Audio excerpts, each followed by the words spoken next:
Greetings, my lords and my ladies. Tonight I will cover the most important and generally fun aspect of the game, Frostborne Legion, or KVK. This video will be a general overview of this endgame event that will help new players to understand the basic mechanics and the flow of the event. As always, less time on introduction, more time on the event itself. Frostborne Legion or KVK is the endgame content that you all have been preparing for. Your first KVK will become available as soon as your server finishes Final Chronicles, but it won't start right away. First, your server will be transferred from Preparation Season to Season 1.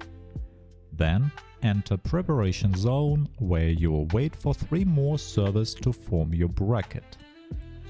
Matchmaking Zone, and finally, KVK itself. Approximately, it normally takes a server between 2 to 3 weeks to enter KVK after finishing the last Chronicles. As soon as Frostborne Legion starts, you will see a new icon on your main screen that will let you transfer your territory to and from the Legion. Your territory only exists in one instance at a time, either Norheim or Frozen Realm. Let's take a quick look at the KVK map first. Each KVK is normally held between 4 servers. Each server will start in one of the randomly assigned starting zones, or Zone 1. Ostri, Nordri, Vigrid and Lofar. Besides starting zones, Zone 1 includes 4 more neutral zones that separates starting areas: Vestri, Sudri, Ginunga and Eurovelir. In the center of the map located 4 Zone 2, Nox, Angraboda, Alvaldi and Varthruth. And finally, Zone 3, Midgard, that holds 3 citadels and the main target of KVK, Gnome capital Ymir. Each of the zones are locked behind the gates and become accessible over the span of the event. Finally, each zone contains a number of cities that can be captured for initial and overtime rewards, and increased gathering speed in the area of influence, just like in Norheim. Each zone is separated with gates. In order to move between zones, your alliance should either capture the gate or make an alliance with owners of the gate. Moving over to the main window interface, where we have 2 extra buttons: Legion Achievements and Legion Chronicles. Legion Achievements are a set of tasks that should be accomplished either personally by you or by your alliance and work similarly to core contracts. You fulfill the requirements and claim the rewards. Legion Chronicles works similarly to the chronicles you have accomplished on your server, with the exception that this time you will compete with other servers. You can also track when other zones or cities will become accessible by following the chronicles path. Now we can finally move over to the gameplay of KVK and how it differs to Norheim. First major mechanic is Frozen Land. Majority of the map is covered with snow that debuffs you and buffs the PvE opponents. Gnomes and bosses on the Frozen Land will get an increased 20% damage buff, and your territory will be losing prosperity if not shielded.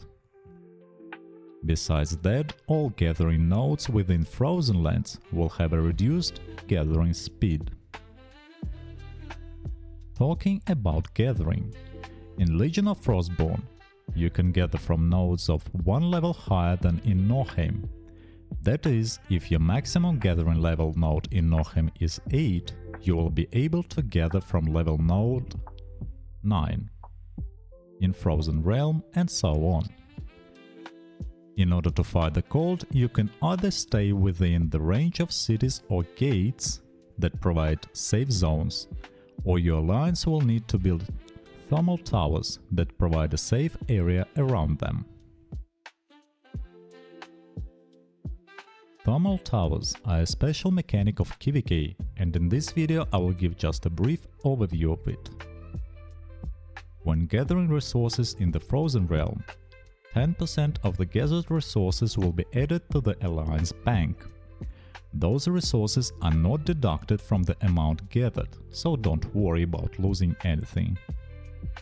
When your Alliance have gathered enough resources, R6 or R5 will be able to start tower manufacturing, and as soon as tower is manufactured, it can be placed.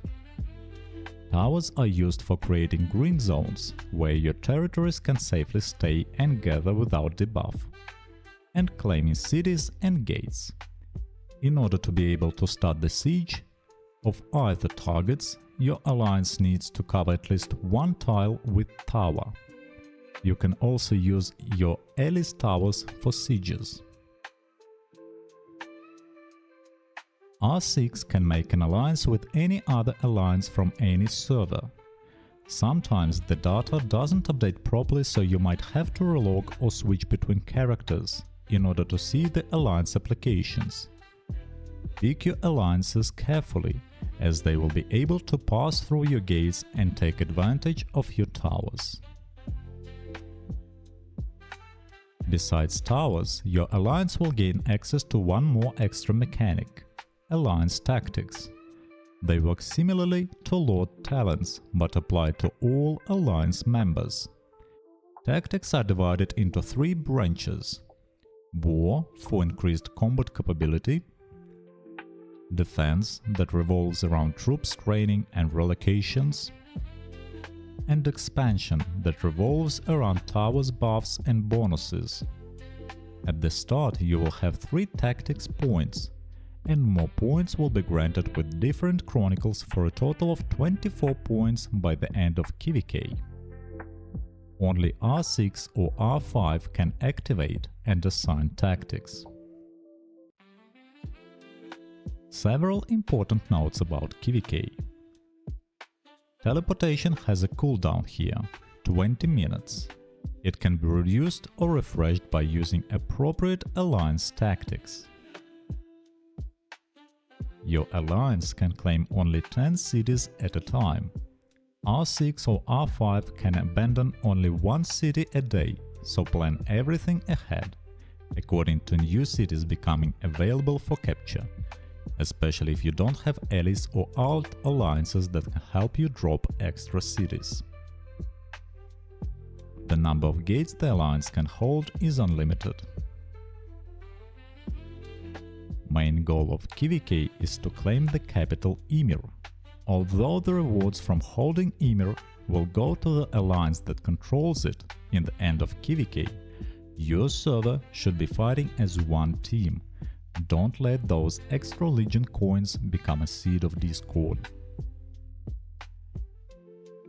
That is it for my brief overview of Legion of Frostborne or KVK. If you're lucky and have several active servers in your bracket, you will have a lot of fun. If not, it is still a good time spending with your alliance friends to siege gates and cities and fight all those pesky gnomes for extra valuable rewards. I hope you find this video useful and see you in the Infinity Kingdom. Bye bye.